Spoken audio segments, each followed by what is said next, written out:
The last thing the men behind the curtain want is a conscious, informed public capable of critical thinking, which is why a continually fraudulent zeitgeist is output via religion, the mass media, and the educational system.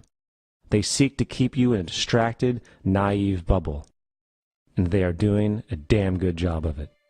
In 2005, an arrangement between Canada, Mexico, and the United States was made. This arrangement, unannounced to the public, unregulated by Congress, merges the United States, Mexico, and Canada into one entity, erasing all borders. It's called the North American Union. You might want to ask yourself why you've never heard of this. In fact, there is only one mainstream reporter who has actually heard of and has had the courage to cover this issue. The Bush administration's open borders policy and its decision to ignore the enforcement of this country's immigration laws is part of a broader agenda. President Bush signed a formal agreement that will end the United States as we know it, and he took the step without approval from either the U.S. Congress or the people of the United States. It's a deal that few have even heard of. It's being done again by very few people at the very top on behalf of the investment class, but the working class of people, political officials across our country, from communities, from cities and so forth, they don't know anything about this. This isn't some trade agreement. It is a total removal of sovereignty from these countries, which will also result in a completely new currency called the Amero. Fall.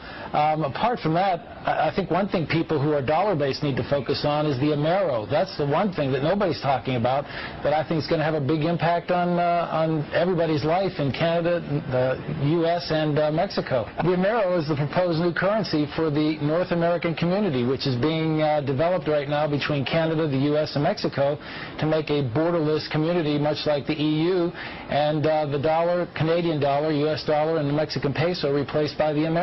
By default of this agreement, the American Constitution will eventually be obsolete. You would think that a situation like this would be on the cover of every major newspaper. That is until you realize that the people who are behind this movement are the same people behind the mainstream media, and you are not told what you're not supposed to know. The North American Union is the same concept as the European Union, the African Union, and the soon-to-be Asian Union, and the same people are behind all of them.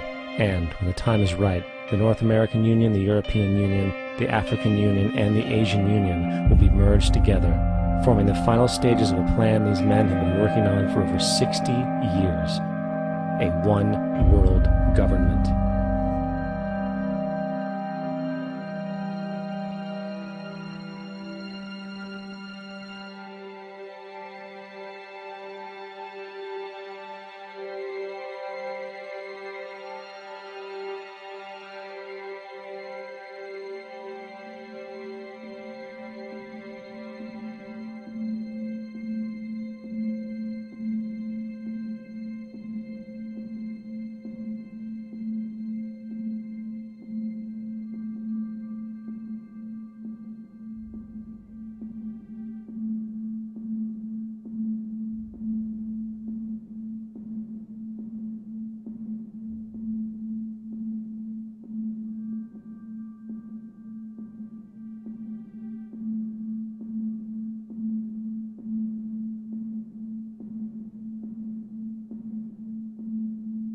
One bank, one army, one center of power. And if we have learned anything from history, it is that power corrupts, and absolute power corrupts absolutely.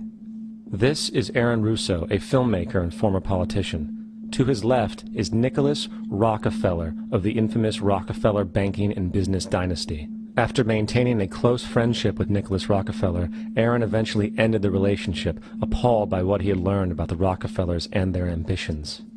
I got a call one day from an attorney woman I knew, and she said, would you like to meet one of the Rockefellers? I said, sure, I'd love to. And we became friends, and he began to divulge a lot of things to me. So he said to me one night, he said that there's going to be an event there, and out of that event, you're going to see, we're going to go into Afghanistan, so we can run pipelines from the Caspian Sea. We're going to go into Iraq to take the oil and establish a base in the Middle East, and we're going to go into Venezuela and try and get rid of Chavez. And the first two they've accomplished. Chavez they didn't accomplish. And he said you're going to see guys going into caves looking for never going to find. You know, he was laughing about the fact that you have this war on terror. There's no real enemy. He's talking about how by having this war on terror, you can never win it because so it's an eternal war. And so you can always keep taking people's liberties away. And I said, how are you going to convince people that this war is real? He said, but the media can convince everybody it's real. I mean, you know, it's just that you keep talking about things. You keep saying it over and over and over again, and eventually people believe it. You know, you created the Federal Reserve in 1913 through lies. You create 9/11, which is another lie.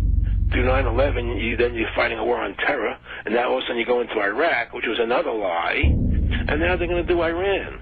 You know, and it's all one thing leading to another, leading to another, leading to another. Now, I would say, what are you doing this for? What's the point of this thing? You have all the money in the world you ever want. You have all the power. I said, you know, you're hurting people. It's not a good thing. And he would say, what do you care about the people for? Take care of yourself and you take care of your family. And then I said, so what are the ultimate goals here? He said, the ultimate goal is to get everybody in this world chipped with the RFID chip and have all money be on those chips and everything on those chips. And if anybody wants to protest what we do or violate what we want, we just turn off that chip. That's right, microchipped. In 2005, Congress, under the pretense of immigration control and the so-called War on Terrorism, passed the Real ID Act, under which it is projected by May 2008, you will be required to carry around a federal identification card, which includes on it a scannable barcode with your personal information. However, this barcode is only an intermediary step before the card is equipped with a VeriChip RFID tracking module, which will use radio frequencies to track your every move on the planet. If this sounds foreign to you, please note that the RFID tracking chip is already in all new American passports. And the final step is the implanted chip, which many people have already been manipulated into accepting under different pretenses. We have a Florida family who are really pioneers of the brave new world. They have volunteered to be the first ever to have microchip identification devices implanted into their body. After 9/11, I was really concerned with the security of my family. I wouldn't mind having something planted permanently in my arm that would identify me. In the end, everybody will be locked into a monitored control grid where every single action you perform is documented. And if you get out of line, they can just turn off your chip, for at that point in time, every single aspect of society will revolve around interactions with the chips.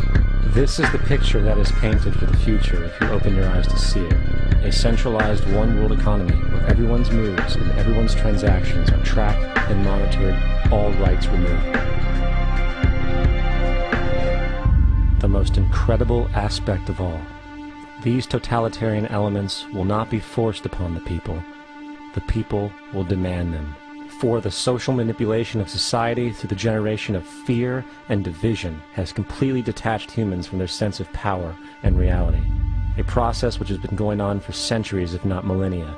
Religion, patriotism, race, wealth, class, and every other form of arbitrary, separatist identification and thus conceit has served to create a controlled population, utterly malleable in the hands of the few. Divide and conquer is the motto, and as long as people continue to see themselves as separate from everything else, they lend themselves to being completely enslaved. The men behind the curtain know this, and they also know that if people ever realize the truth of their relationship to nature, and the truth of their personal power, the entire manufactured zeitgeist they prey upon will collapse like a house of cards.